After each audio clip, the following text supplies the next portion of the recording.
One of the things I've always admired about you is I think one of the toughest things in recovery is dealing with that pain piece, and you've been one of the go-to people in that forever. And so many people that call to different programs figure, how am I going to get off it and how am I going to be happy and enjoy life without these narcotics? And you've shown they can do that. Yeah, the genesis of my interest in pain was partly my own back pain and partly the fact that we saw over the years more and more opiate addicts, and so many of them started opiates because of pain, not to get high on heroin.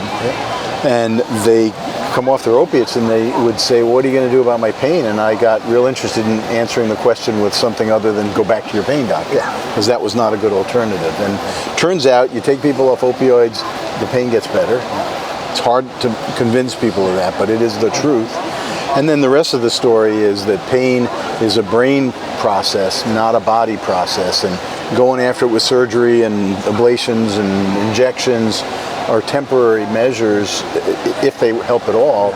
And really it's working with our thoughts and feelings around pain that really change people's lives. And I've learned that over the last 15, 20 years since I've done the work, and it just, the neurophysiology of this, it holds true. I mean, the truth is, the pain is in the brain. And people get pissed because, they say, well, you're telling me it's in my head?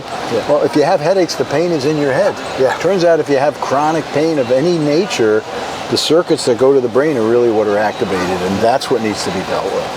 And you've done a great job of that. And again, so many people, we talk about having fun and sobriety, and we were at these things for years, and whether it's the Federation meetings or ASAM, well, a little hotter at ASAM, but that's another show. And when you're in pain and in recovery, it's a tough balance, because you want to have fun, but it's hard to have fun when you're in pain. It is. It depends on your attitude. It turns out the approach to pain is very similar to the approach to addiction. If addiction is all about what I can't do, then you end up gloomy and depressed and pessimistic. It's the same with chronic pain.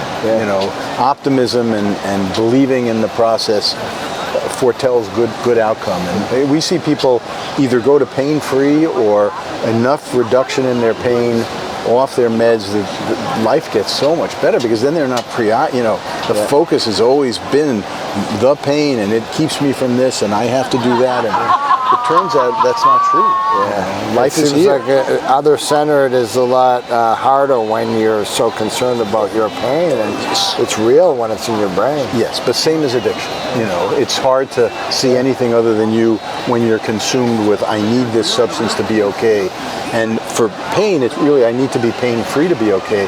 And that's just another BS story that we tell ourselves over the course of time, and it's not the truth. I think a lot of these procedures are a Band-Aid on hemorrhage, like you said. If that, a lot of the procedures make the pain worse. So if you're out there, you're struggling with pain, you want to do something about it, stay open-minded and believe that there is help out there. It is. That's good.